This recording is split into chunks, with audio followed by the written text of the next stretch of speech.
Hello everyone, welcome to my channel tips on mathematics. तो guys आज के इस वीडियो लेक्चर में हम जो है डिस्कशन करेंगे किसी इनफाइनाइट सीरीज़ के लिए जो कन्वर्जेंसी का टेस्ट होता है वो हम यहाँ पर देखेंगे। ठीक है कि जितने भी इनफाइनाइट सीरीज़ होते हैं उनको हम कन्वर्जेंट प्रूव करने के लिए क्या क्या टेस्ट हम वहाँ पर यूज़ कर सकते हैं, क्योंकि सीरीज़ अलग अलग टाइप के होंगे, है ना। और उनमें जो है हम किस प्रकार से क्या क्या टेस्ट जो है यूज़ करके उसको हम बता सके कि ये कन्वर्जेंट है, या फिर ये भी बता सकते हैं कि वो किस पॉइंट पर कन्वर्जेंट है। आ रहा है समझ में? तो सबसे पहले जो है हम कुछ टेस्ट को डिस्कशन कर लेते हैं, उसके बाद हम जो है उनके एग्जाम्पल के बारे में डिस्कशन करेंगे। तो देखिए यहाँ पर जो है 3 इंपॉर्टेंट टेस्ट हमने यहाँ पर लिख लिया है इनफाइनाइट सीरीज के लिए। गाइस अगर आप लोगों को इनफाइनाइट सीरीज के बारे में नहीं पता है तो मैंने इसको ऑलरेडी डिस्कशन कर रखा है। आप लोग प्लीज जाए मेरे प्लेलिस्ट में रियल एनालिसिस के, और वहां से जाकर के इनफाइनाइट सीरीज का जो कॉन्सेप्ट है उसको भी आप लोग क्लियर कर सकते हैं। अब यहाँ पर देखिए टेस्ट नंबर फर्स्ट हमारा पास क्या आता है। अगर कोई इनफाइनाइट सीरीज है तो उसको कन्वर्जेंसी के लिए क्या टेस्ट है, सबसे पहला वाला जो टेस्ट है वो हमारा है P series test.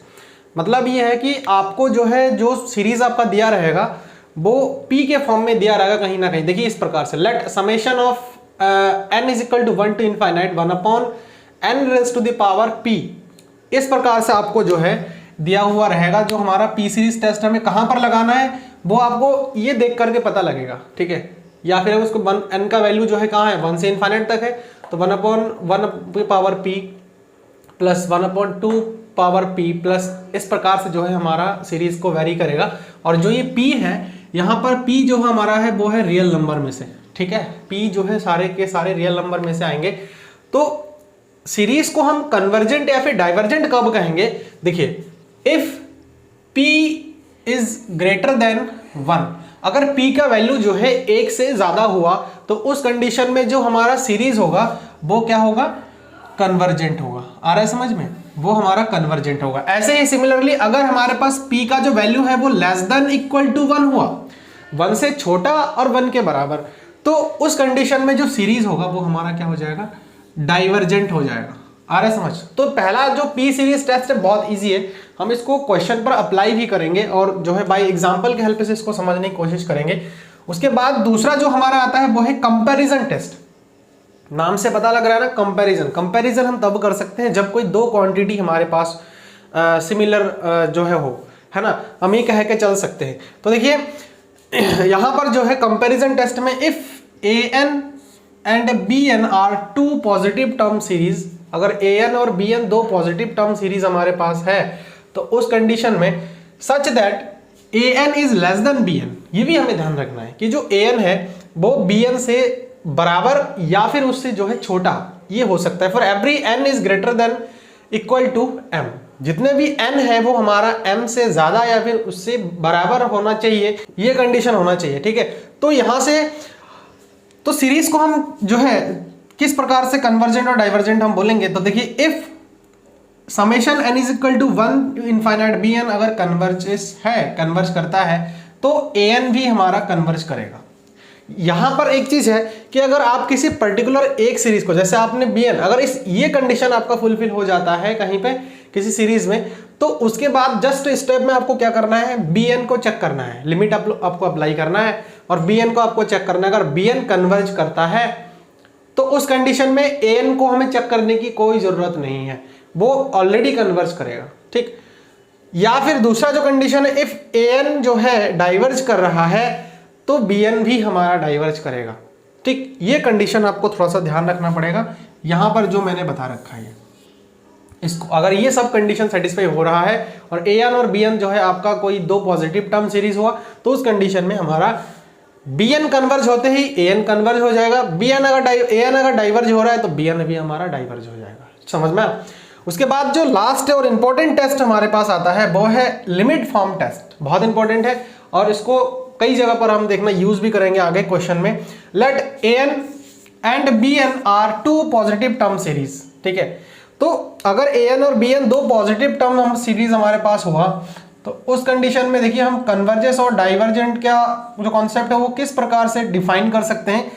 First number है limit n tends to infinite an upon bn, ठीक है, an अपॉन bn। अगर ये चीज रेशियो an और bn का जो रेशियो है वो l हो और वो जो है जीरो भी ना हो और इनफाइनाइट भी ना हो, है ना, वही मैंने लिखा है, L does not equal to 0 और infinite, then AN and BN converges and diverges always together.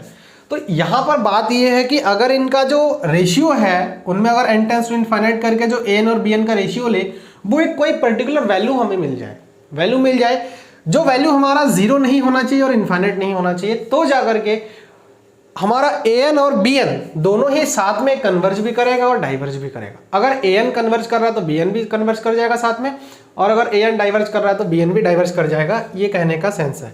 फिर दूसरा जो पॉइंट है इसमें, limit n tends to infinite AN upon BN is equal to L, जो कि हमारे पास अगर 0 आ रहा है तो उस कंडीशन में this imply limit n tends to infinite BN converges to L, BN आपका L पर कन्वर्ज करेगा, then AN is also converge to L। ठीक है, उसके बाद तीसरा जो इसमें हमारा पॉइंट रहता है, limit n tends to infinite, क्योंकि लिमिट फॉर्म टेस्ट कर रहे हैं हम तो इसलिए हम लिमिट अप्लाई करेंगे इसमें।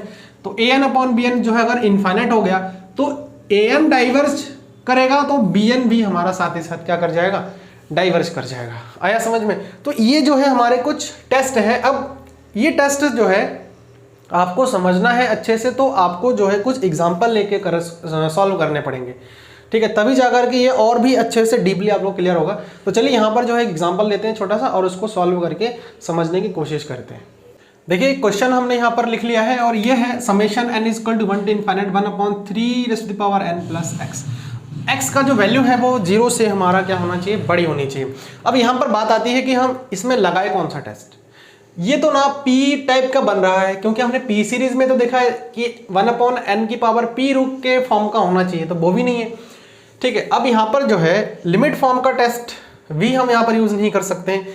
हमें यहाँ पर देखिए कंपैरिजन टेस्ट करना पड़ेगा, और कंपैरिजन टेस्ट को जो है कंपैरिजन टेस्ट से इसको कन्वर्जेंट प्रूव करने के लिए, कन्वर्जेंट या फिर डाइवर्जेंट प्रूव करने के लिए आपको जरूरत पड़ेगी AN और BN। तो वो कैसे हम चूज करेंगे वो चीज देखिए इसी से हम जो है AN और BN निकाल लेंगे। कैसे निकालेंगे, 3 raise to the power n है तो 3 रेज़ टू द पावर दोनों साइड में हम कर देंगे n।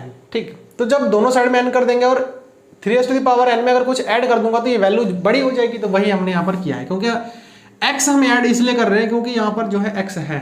ठीक, जो है उसी को देख करके आपको बनाना है।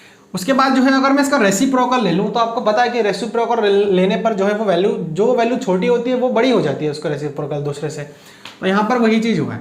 अब यहाँ पर हम दोनों में से एक को हम जो है क्या कर लेंगे, AN और एक को BN लेट कर लेंगे। तो let AN is equal to 1 upon 3 raise to the power n plus x, और दूसरा जो BN हो जाएगा 1 अपॉन 3 पावर n। ठीक, अब यहाँ पर अगर हम देखें इस चीज को तो AN जो है छोटा होगा किससे, BN से।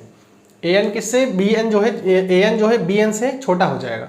तो हमने देखा था कि अगर हमारे पास AN जो है BN से छोटा हो या फिर बराबर हो, हर एक n is greater than equal to m के लिए, तो उस कंडीशन में हम कंपैरिजन टेस्ट से ये बता सकते हैं। देखिए now limit n tends to infinite 1 upon 3 raise to the power n is equal to, जब इनफाइनाइट रखेंगे हम तो हमारा 0 आ जा रहा है। पॉइंट किधर कन्वर्ज कर रहा है, 0 की ओर वैल्यू जा रही है। अब हम ये नहीं बता पा रहे अभी तक, ये वैल्यू तो 0 की ओर जा रही है। अब हम ये बता नहीं पा रहे कि ये कन्वर्ज है या डाइवर्ज। तो उसके लिए हमें थोड़ा सा इसको और भी ओपन करना पड़ेगा। कैसे, summation of 1 upon 3 raise to the power n को अगर मैं ओपन करूं तो n का वैल्यू 1 2 3 4 इस प्रकार से हम रखेंगे। तो देखिए ये एक GP सीरीज बना रहा है, ज्योमेट्रिक प्रोग्रेशन वाला जो सीरीज है वो बना रहा है। तो ज्योमेट्रिक प्रोग्रेशन के सीरीज के लिए मैंने कल आप लोगों को ये बताया था कि इसमें हमें रेशियो चेक करना होता है, कॉमन रेशियो। अगर कॉमन रेशियो R से जो है कॉमन रेशियो अगर 1 से छोटी है तो उस कंडीशन में जो हमारे पास जो सीरीज होता है वो हमारा डायरेक्टली कन्वर्जेंट हो जाता है। दूसरा कंडीशन ये बताया था कि R का जो वैल्यू है वो 1 के इक्वल या फिर उससे बड़ी हुई तो उस कंडीशन में वो डाइवर्जेंट हो जाता है। तो यहाँ पर R का जो वैल्यू है वो 1 से छोटी आ रही है, आप लोग निकाल के देख लीजिएगा। कॉमन रेशियो के लिए इस वाले सेकेंड टर्म से फर्स्ट टर्म को आप कर दीजिए डिवाइड, जो कि आपका 1 से छोटा ही मिलेगा। तो 1 से छोटा है, इसका मतलब जो है BN जो है हमारा कन्वर्जेंट हो जाएगा। और देखिए मैंने यहाँ पर बताया था कि अगर BN कन्वर्जेंट है तो साथ ही साथ AN भी हमारा कन्वर्जेंट हो जाएगा, उसमें हमें कुछ सोचने की जरूरत नहीं है। तो then by comparison test AN is also convergent. ठीक है, तो होप कि ये जो एक एग्जांपल मैंने आप लोगों को बताया और ये 3 टेस्ट में से कंपैरिजन टेस्ट का क्वेश्चन हमने कर लिया है। अब हम कल जो है एक क्वेश्चन ये करेंगे P सीरीज टेस्ट में से और लिमिट फॉर्म, जो कि बहुत इंपॉर्टेंट है। तो ये क्वेश्चन करने के बाद जो है ये तो 3 हमने टेस्ट पढ़ा है वो और अच्छे से क्लियर हो जाएगा। होप कि सेकंड वाला जो कंपैरिजन टेस्ट है वो इस क्वेश्चन के माध्यम से और भी आप लोगों को समझ में आ गया है। ठीक है, एक क्वेश्चन सेशन जो है हम रखेंगे जब हम इन तीनों टेस्ट के एक एक क्वेश्चन 1 बाय 1 हम सॉल्व कर लेंगे और इन तीनों टेस्ट को अच्छे से समझ लेंगे। तो एक लेक्चर ऐसा बनाऊंगा जिसमें जो है सारे के सारे क्वेश्चन हमारे मिक्सअप होंगे और वहां पर रैंडमली हमें ये चीज देखना है कि हम कौन सा टेस्ट वहां पर अप्लाई करें। ठीक है, तो जाकर के और अच्छे से क्लियर हो जाएगा। होप कि इस लेक्चर से आप लोगों को पूरा जो कॉन्सेप्ट है वो अच्छे से हो गया है क्लियर। अब आप लोग जो है चैनल के साथ बने रहिए। कल के लेक्चर में हम जो है इसके क्वेश्चन वगैरह सारी चीज़ें और भी बहुत सारी चीज़ें डिस्कशन करेंगे। वीडियो कैसा लगा आप लोग मुझे कमेंट के माध्यम से ज़रूर बताना, और चैनल को अगर सब्सक्राइब नहीं किया तो उसको कर ले, नोटिफिकेशन बेल को भी प्रेस कर ले। So thanks for watching this video.